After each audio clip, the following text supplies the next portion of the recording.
كاريكاتوريا له علاقة باحتفال الأسرة الملكية بزواج الأمير إسماعيل. وقالت المصادر ذاتها أن وزارة الداخلية قررت أيضا متابعة جريدة أخبار اليوم والقيام بحجزها للأسباب نفسها.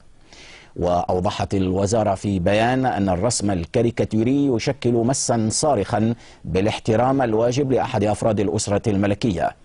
وقالت إن استعمال نجم الداود في الرسم المذكور يثير تساؤلات حول تلميحات أصحابه ويكشف عن توجهات مكشوفة لمعاداة سامية على حد تعبير بيان للداخلية.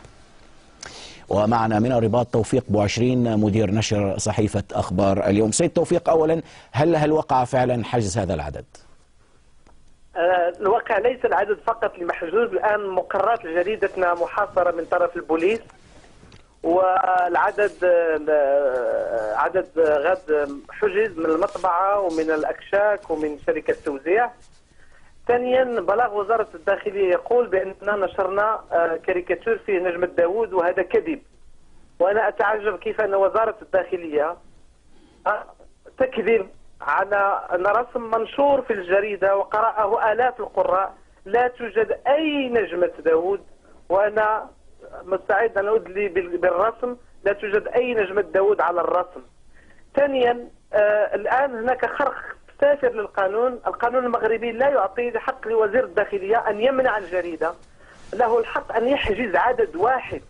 اليوم نحن حجزوا عددين ومنعونا من إصدار العدد للاشتغال غدا لأنهم أقفلوا جريدة، والآن يتخبطون بطريقة لا أفهم سببها سوى المس بحرية التعبير والمس بدولة القانون. من حق وزارة الداخلية ومن حق الأمير مولاي إسماعيل أن يذهب إلى القضاء إذا رأى أن رسما كاريكاتوري يسيء إليه، هذا كله من حقه، لكن ليس من حق الدولة أن تخرق القانون الذي وضعت. نعم. الرسم لم يكن فيه أي اعتداء، كان رسما عاديا جدا، لم نعمد حتى إلى اتباع تقنيات رسم الكاريكاتير الذي يتصرف في ملامح الشخص.